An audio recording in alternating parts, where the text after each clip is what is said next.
Oh, I hope I got everybody's. Did I get everybody's super chat on the last one? I'm sorry if did I miss super chats? Hopefully I didn't miss any. Okay, so I just wanted to switch us over to kind of just to talk about this new topic, and I'll leave the other notification in case something pops off tonight. I'm going to keep following the Carmelo story. I think it's interesting, somewhat, controversial, a lot of mixed opinions with Carmelo Anthony. The craziest thing to me with that story too is that I just keep seeing so much fake information. Like if we were debating about, okay, these are the facts or this is what's stated, or we're going back and forth, okay. But to try to go back and forth with somebody with information that's fabricated from fake police pages and all, I still seen these posts with thousands of likes and shares and retweets that are fake. I'm just like, wow. Wow. Let's take a look at this. I know this is not the topic, but I'm just giving it a second for people to join. Let me see here. Cinema shared this on X. People are saying Austin Metcalf was murdered because he had white privilege. And to be honest with you, I blame Austin motherfucking parents for not teaching him not to bully and mistreat people just because they skin color. Okay? We wouldn't even be having this conversation if y'all didn't push that white privilege shit on your son. And you clearly see that they've been bothering that boy for him to be walking around with a pocket knife. They had to been bullying him, and he was tired of that shit. People get tired of being bullied. You think kids just walk around with pocket knives for nothing? No, he was tired of Austin and... Yes. In some cases, yes. Some people, you don't know why they... Which the thing is, we don't know any background information about Carmelo. Why was he carrying that knife? I don't know. Why was he carrying it the last time where he allegedly got suspended from school and then still continued to bring a knife back to school? What was going on? And if he was being bullied, why would he go chill under their tent? Just crazy. So yeah, white privilege, and I think the bullying came from the fake police page. That's where I saw that bullying from, the fake police page. I don't get it, man. I can't, bro. All right, so let's talk about this situation now. This is in Idaho. Julie sent me this, and this is like a crazy situation. But there is some video of it. I think they paused the video just before it gets to the shooting, like right before they shoot the kid. So this happened, I believe this was April 5th, 2025. Police responded to a 911 call reporting a disturbance at the home of or near 700 block of Harrison Street involving two males, one possibly intoxicated and armed with a knife. The person that was shot 9 times, his name is Victor Perez. Okay. Involving 2 males and a female, so 3 people. Upon arrival, officers engaged with Victor Perez, who was seen holding a knife. Within about 30 seconds, according to witness Brad Andres, who filmed the incident, officers opened fire. Victor is shot 9 times, according to his family. He's rushed to Portneuf Medical Center in critical condition. On April 6th, he had to undergo multiple surgeries, including his left leg being amputated. Now protesters are gathering outside the police department. They're calling for justice and demanding accountability. As of yesterday at 2:49, he's reported to be out of surgery, but in critical condition. All right, let's take a look at this. See here. Local News 8 at 5:30 starts now. Yep, I'm watching from out there. Yep, hold on. Okay, bye.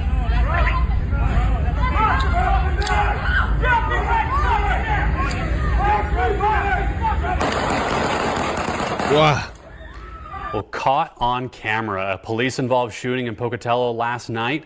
Right now, the 17-year-old autistic boy shot by officers is fighting for his life. And let me just see. What can we see? There's not much we can see, but let me see. Yep, I'm Cops watching. responding. Yep, hold on. Okay, bye. He's on the floor. Starts standing up. Drop the weapon. Well, caught So they light on him up. camera, a police-involved shooting in Pocatello last night. Right now, the 17-year-old autistic boy shot by officers is fighting for his life, and members of the Pocatello community are voicing their outrage. Good evening, I'm Chris Nestman. Pocatello police responded to a domestic call Saturday evening involving an autistic teenager. Police say the boy was armed with a knife. The teen's family tells us he was shot 9 times. He is currently being treated at the Portneuf Medical Center, and Local News 8 has confirmed with the teen's family that he is in critical condition. Protesters have been rallying in front of the Pocatello Police Department in support of the autistic teen. Local News 8's Linda Larson is live in Pocatello with the latest developments on this story. Linda. Chris, as you can imagine, there is outrage. So there's protesters and people upset. He's in critical condition. He's had 3 surgeries. His leg was amputated. They're saying, the family's saying, that he has the brain of a little kid, about 5 years old. He is disabled. He can hardly walk, they're saying. At the time of the incident, Victor was having a behavioral episode and holding a knife, but Vasquez says he can be calmed down. Well, apparently the family couldn't calm him down. We always can control him, she said, and officers came. They didn't ask what was going on. If it's true within 30 seconds, that is pretty quick. That is really quick to shoot him all those times. And I wonder if during the call, did they provide context? Were they able to give information? Or who called 911? Was it like a neighbor or something? Jules, message me if you want. We could talk sometime on Instagram.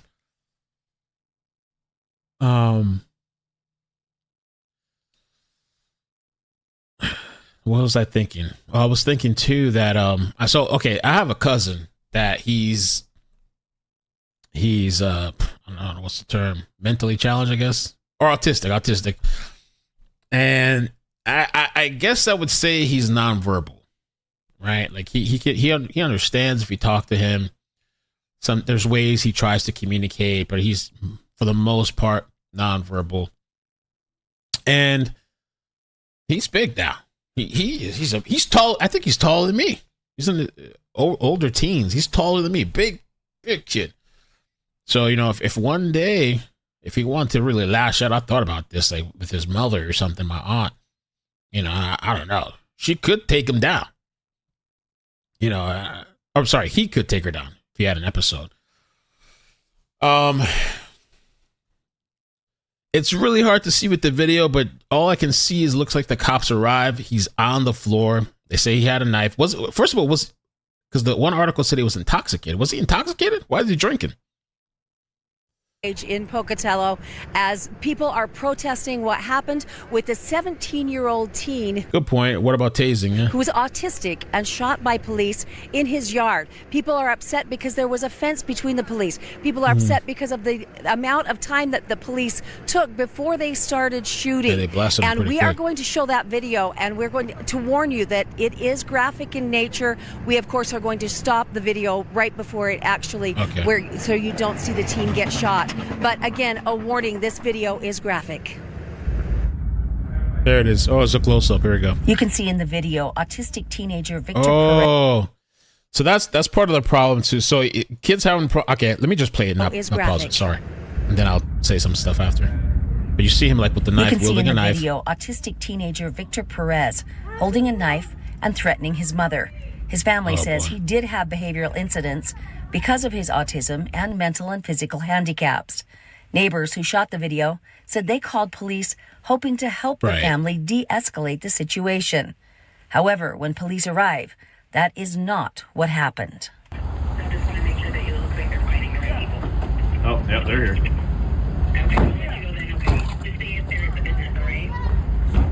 Yep. Oh, so the mother's like pleading. Yep, they're all there. Okay. Like, please don't stop. And he starts to kind of get up.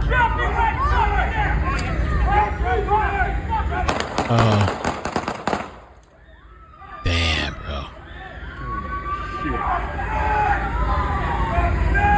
He was having a really bad day with mental issues, but he wasn't chasing anybody, and everybody could easily get out of the reach of his knife. So this wasn't a really dangerous situation. And the police... Well, it is a dangerous situation. I don't feel like they need to blast him like that. I don't know. I don't feel like they needed to blast him like that. I wonder too in that situation if like it's a group of cops and all it takes is one person shooting and then everybody else starts to shoot. You know. But this is definitely not under, as far as like if his family thinks this is under control, this is not under control. This is not under control. And this is what I was saying, that my cousin hasn't done anything like this that I know of. But they start to get older and they're stronger and they're bigger, you know what I'm saying? And if something were to happen, they could, your own child, teenager, older, they could overpower you if they wanted to. This is not under control. When police arrive, that is not what happened. I wish these cops would have tried to maybe talk to him more.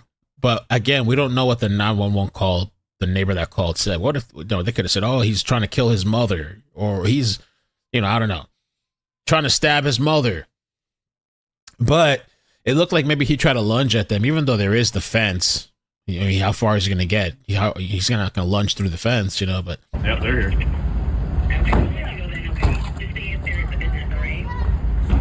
Yep, I'm watching from out there.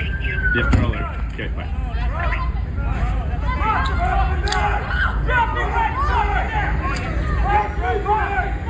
Yeah, what's that guy using holding a shotgun? Was that a shotgun? Jeez.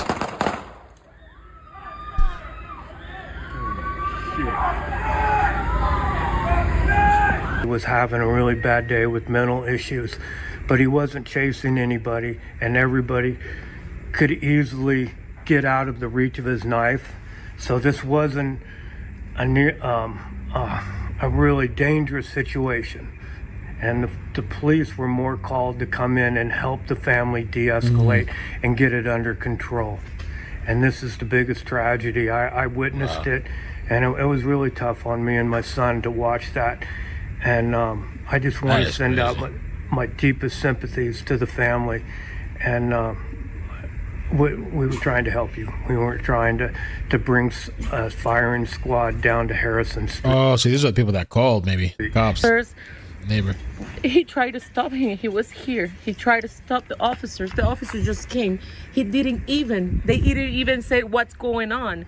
The kid was there. He was already on the floor. He was standing. He was not going after police. He have impairment. He can barely walk. He can barely walk.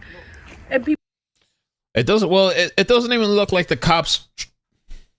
Like the only thing is, I guess the only thing they said was put the knife down. They said put the knife down or something. But. People who is around here, they can tell that.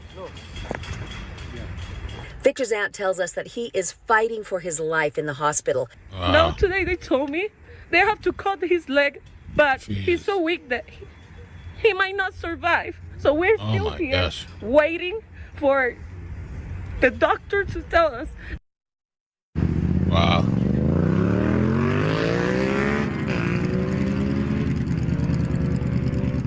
Now, again, those doctors tell us that they are expecting the worst. That's what they've told the family, is that they are, in fact, expecting the worst. And as you can see, it is pretty loud down here at this protest.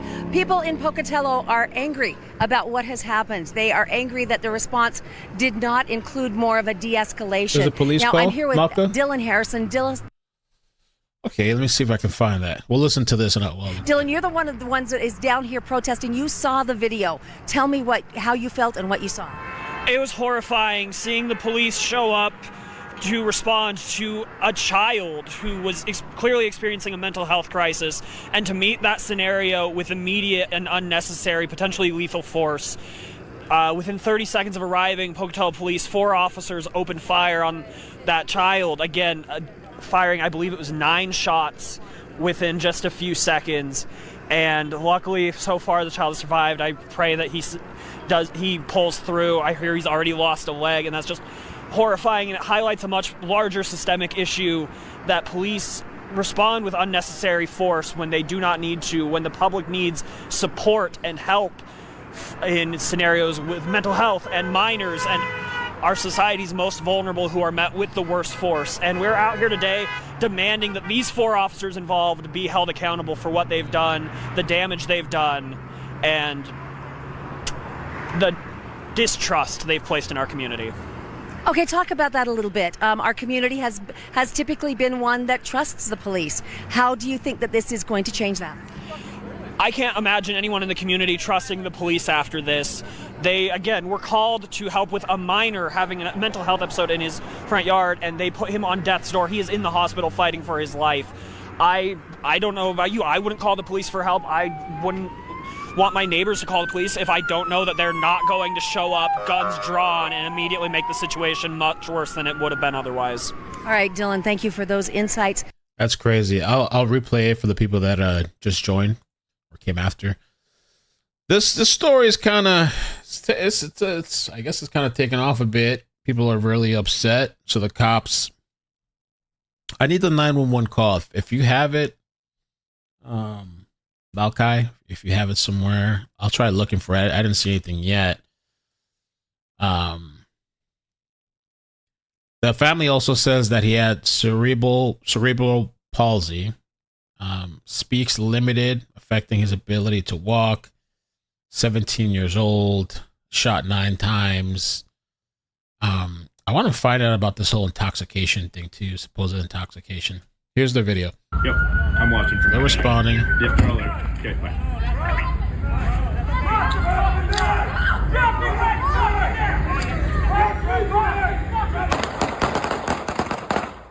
They lit him up. Neighbors who shot the video said they called police hoping to help the family de-escalate See, this is the Muller right there on the right-hand side. However, when police arrived, he's on the floor. That is not It's him on the floor happened. with the knife. Oh, yep, they're here.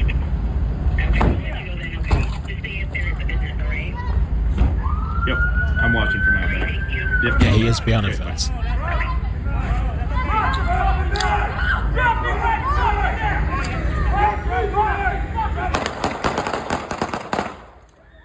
And he looked like he was going towards them. There was another part too, just a little bit before the cops got there. Did it show it here? This video is graphic. Yeah, his mother You can tried see to in the stop him, video, and he autistic kind of turns teenager around Victor and Perez holding a knife and threatening his mother. His family says he did have behavioral incidents because of his autism and mental and physical handicaps. Neighbors who shot the video said they called police hoping to help the family de-escalate the situation. However, when police arrive, that is not what happened. Oh, yep, they're here.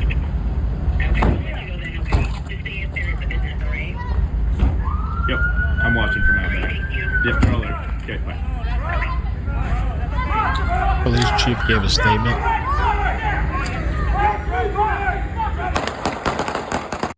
Okay, so that's that right there. He's in critical condition. He's out of surgery.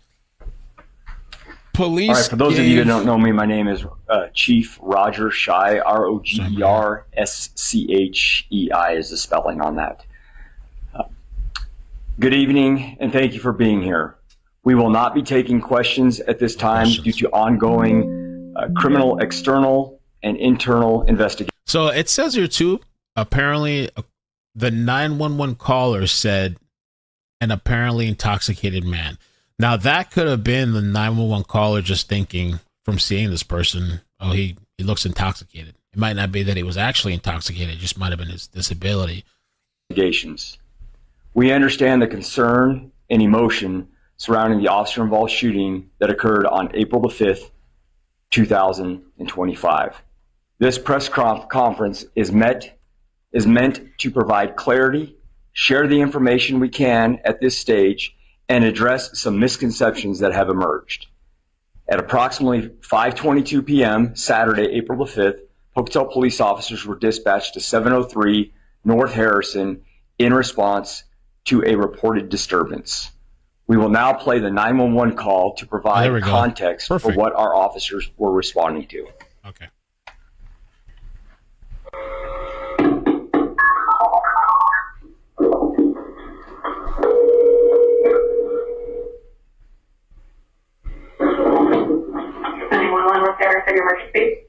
Hi, I work at a shop that's at 658 North Main, and there is a couple out back behind their shop brandishing a knife. Looks like they're trying to stab someone.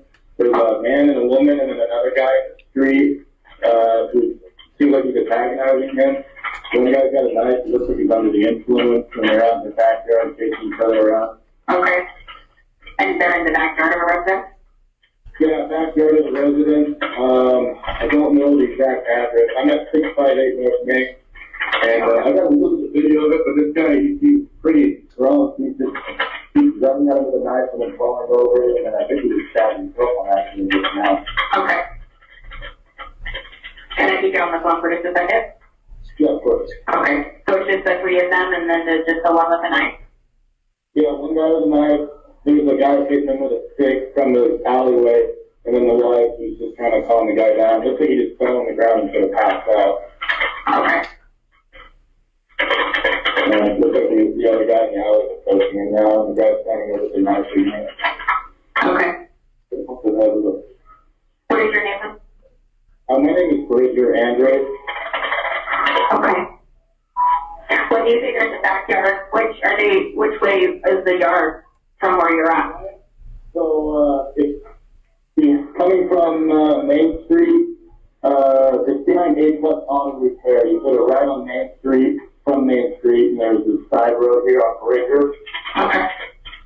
It's behind the auto repair shop? Yeah, behind the auto repair shop. Behind A1 Auto, or A Plus Auto Repair. Okay. So I'm trying to get that situated again. Okay. I'll just keep you on the phone. I have officers responding, but just let me know what you're seeing, okay? Okay, sounds good. Does it look like We'll try to calm him down. Okay, does it look like he's injured at all? He's laying on the ground sort of, he looks like he's on drugs or something. He's kind of taken out of his mind, just rolling around. But, he keeps pointing a knife at them and yelling something. They're not speaking English. They're not speaking English? Yeah. Okay. So I think I've got to get hard drugs for sure. Okay. I have my dad recording the whole thing right now as well. Okay, cool.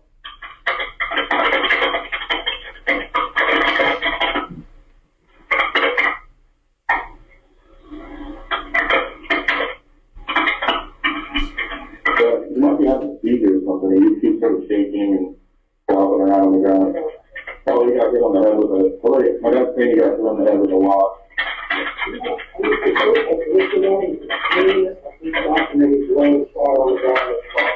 Yeah. So you ever nailed it in the head with a log? That's what it sounds. That's what my dad's saying here. Okay. Can you see if he's on the ground now? Yeah, he's kind of saying. Did it say somebody hit him on the head with a log? Yeah, he's kind of stabbing everybody, looks like. Okay. It's a big knife fight. That's a huge knife. Okay. So it's like more of a hunting knife or something like a machete type knife? It looks like a really big kitchen knife. Really big kitchen, okay. And then the neighbors seem to be crowding around, and now there's more people involved. Okay. All right. We'll take DNS as well, just in case, but.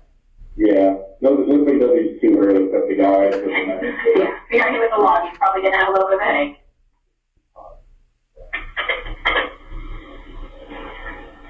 You might even quit that. So they're behind the 702, right? And that's like brown house? It's a White House. White House. A red truck and a red Jeep in the backyard.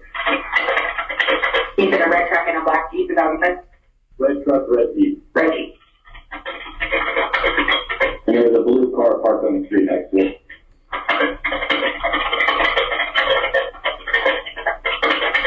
So here's that one.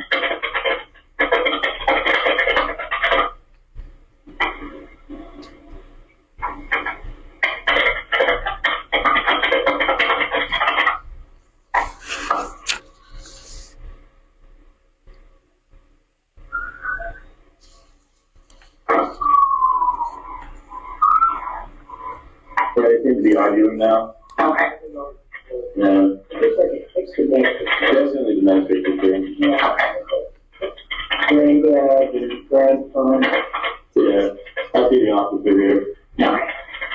Okay. Y'all just want to make sure that you look like you're finding the right people. Oh, yeah, there it is. Okay, I'll let you go then, okay? Just stay up there at the business, all right? Okay, thank you. Bye. Okay, thank you. Multiple officers responded due to the nature of the call. When officers arrived at 5:25 p.m., they saw a male on the ground holding a large knife. Here's a photo of the knife that was in his possession. That you're saying they won't take questions. That's the knife. Okay? Two females were just a few feet away in the yard, and another male stood just outside the fence. Officers positioned just outside the yard gave repeated commands for the male to drop the knife. He did not comply. Instead, he stood up and advanced toward the officers while still armed. At that point, officers discharged their firearms, stopping when the male fell. PPD officers immediately began life-saving measures, and the male was transported to the Portland Medical Center, where he remains hospitalized. In situations like this, officers must make decisions in seconds. They assess threats, not just to themselves, but to those nearby. In this case, two individuals were within a few feet of an armed, non-compliant individual. The risk was immediate and the situation rapidly evolving. We know this incident has deeply affected the community. We are also aware of the video circulating online, which shows only one angle. The full picture requires careful review of all facts and evidence. PPD is not releasing the male's name, but can confirm he is 17 years old. Mm-hmm. The incident is being investigated independently by the Eastern Idaho Critical Incident Task Force, made up of outside independent agencies and a parallel internal investigation. Our thoughts are with everyone impacted. Again, we're not taking questions out of respect for the ongoing investigation. Thank you for your time. Oh, man. So that was the police official response.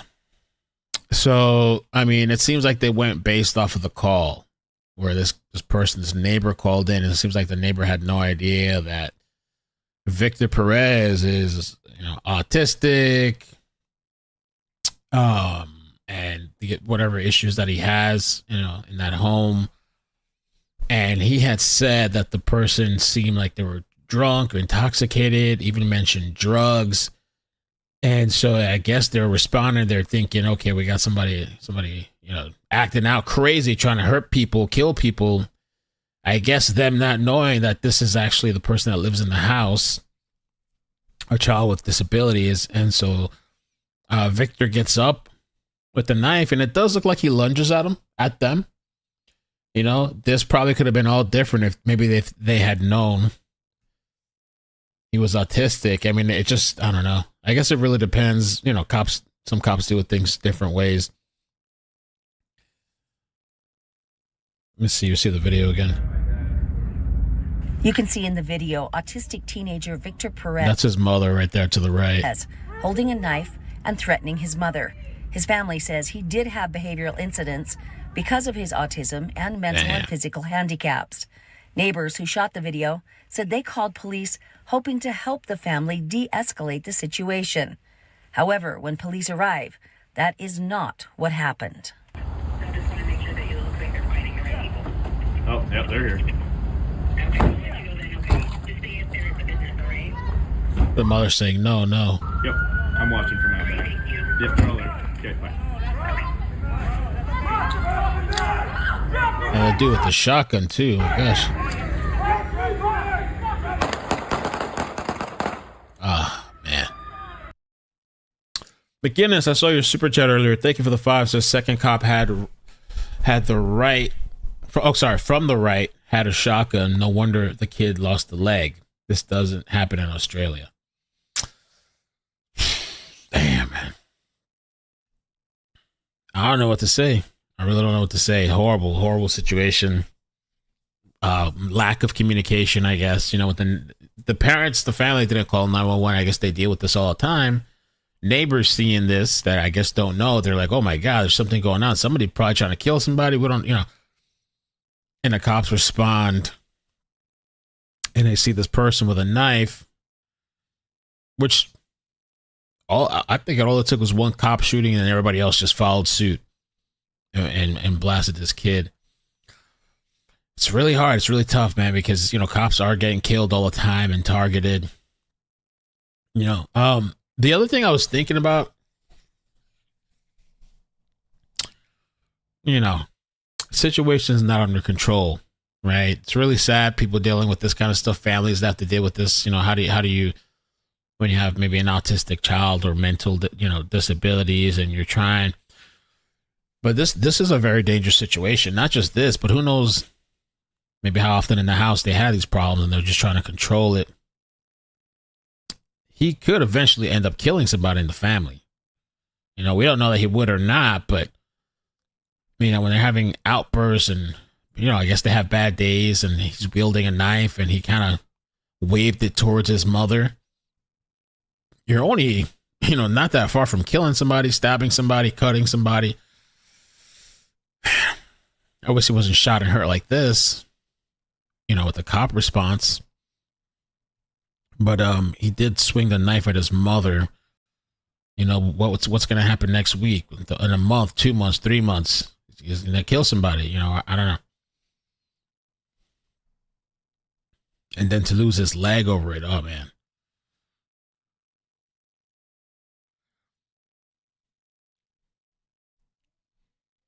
I don't know. Maybe they need to have something. Hoax was saying something about a sign or something, a sign or a flag, addresses when you have somebody with those types of issues.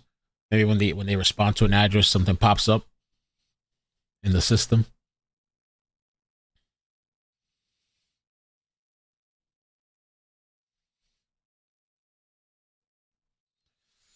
Horrible. So that's the situation happening there. There's a lot of outrage in the community, people that are upset, and they want the cops to be held accountable. And that was the police response. They played a 911 call. I feel like they played a 911 call to kind of try to be like, well, this is why we responded the way we did. I think that's why they did that. Where the caller said he seems pretty drunk. He's just running at them with a knife and then falling over. I think he actually stabbed himself. So let me read you some of the quotes.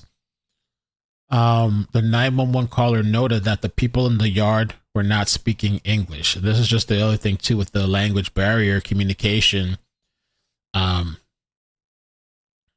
Even with the last story that we just covered, with the whole language thing and barrier, and not being able to communicate. So maybe this family couldn't even speak English, just like this family that we just covered now, that this horrible situation happened to their child. I don't know if they fully grasp. I know they know their child's dead, but like they grasp that happened to another child, how messed up everything is. Hopefully somebody breaks it down to them. But back to this. So the caller said the people weren't speaking English. People in the yard not speaking English.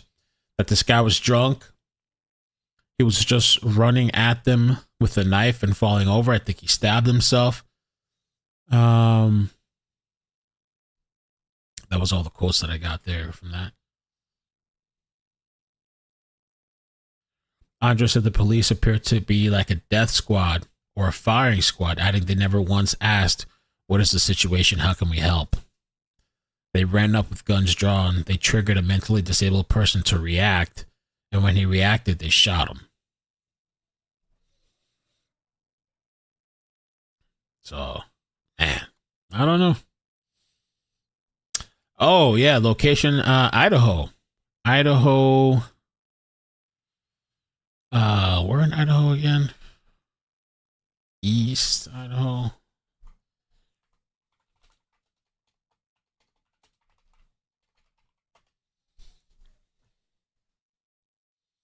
Oh, yeah, Pocatello. So, all right, I guess we'll follow that story. And I'm going to get off for now, I guess. If anything pops off, I will jump on. Oh, there might be something. Let's see what this... Oh, no, that's... Oh, it's a child taken to a hospital. Okay. There's that Dominican Republic story too. Maybe I'll cover it. Maybe I'll, if I come in a little while after I'm done doing some stuff here, maybe I'll cover the DR stuff. Or maybe we'll see what happens, what else happens tonight. That the stage collapse, I think. A lot of people dead. Maybe we'll come back and cover that later. If not, we'll see what else pops up. Okay? Thank you guys so much. Stay safe. Love you.